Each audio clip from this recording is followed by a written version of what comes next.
Welcome students. विषय भूगोल इयत्ता 6वी, पान नंबर 41, पाठ क्रमांक 7, खडक व खडकांचे प्रकार. मागील तासाला आपण अग्निजन्य खडक म्हणजे काय ते आपण पाहिले. आज आपण गाळाचे खडक कसे निर्माण होतात ते आपण पाहणार आहोत.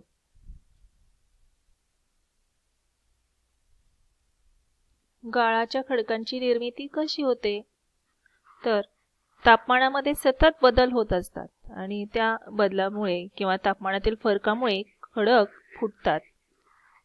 कधी कधी खडकामधून पाणी झिरपल्यामुळे खडकामध्ये जे खनिजे आहेत ते खनिजे विरघळतात. नदी, हिमनदी, वारा इत्यादी कारकांमुळे खडकांचे अपक्षय होऊन त्यांचा भुगा होतो आणि हे जे कण आहेत ते कण सखल प्रदेशाकडे वाहत जातात आणि ह्या कणांचे थरावर थर साचतात आणि हे थर एकावर एक असे साचत जातात व त्यातूनच गाळाचे खडक निर्माण होतात आणि या गाळाच्या खडकांनाच स्तरित खडक असेही म्हणतात.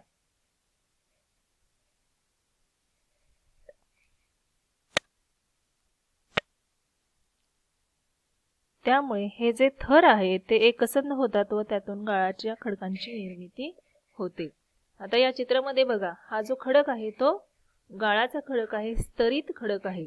या खडकावर बघा आपल्याला असे वेगवेगळे थर सुद्धा आपल्याला दिसत आहेत.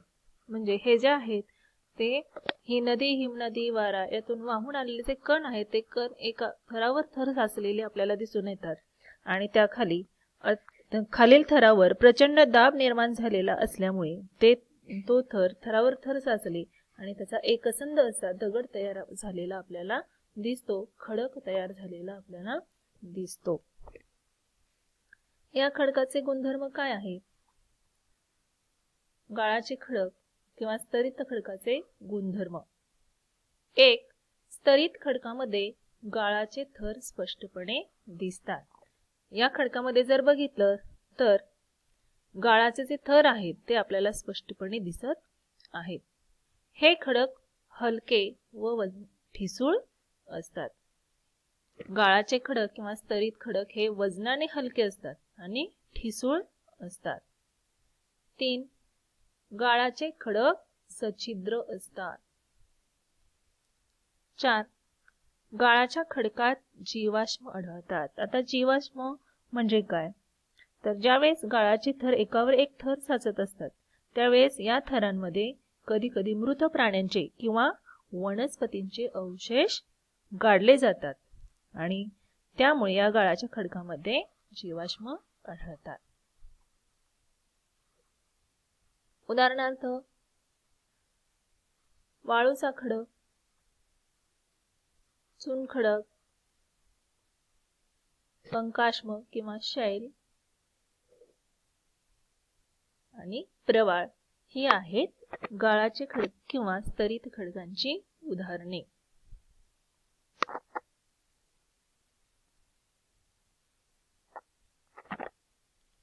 जीवाश्म कशाला म्हणायचं?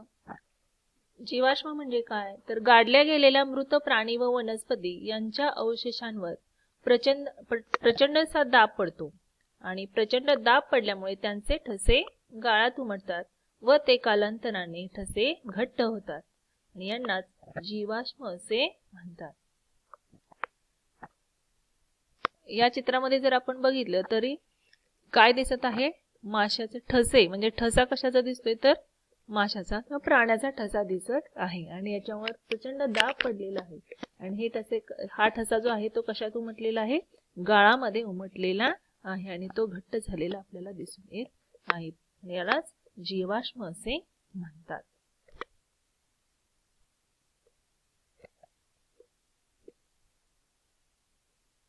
धन्यवाद.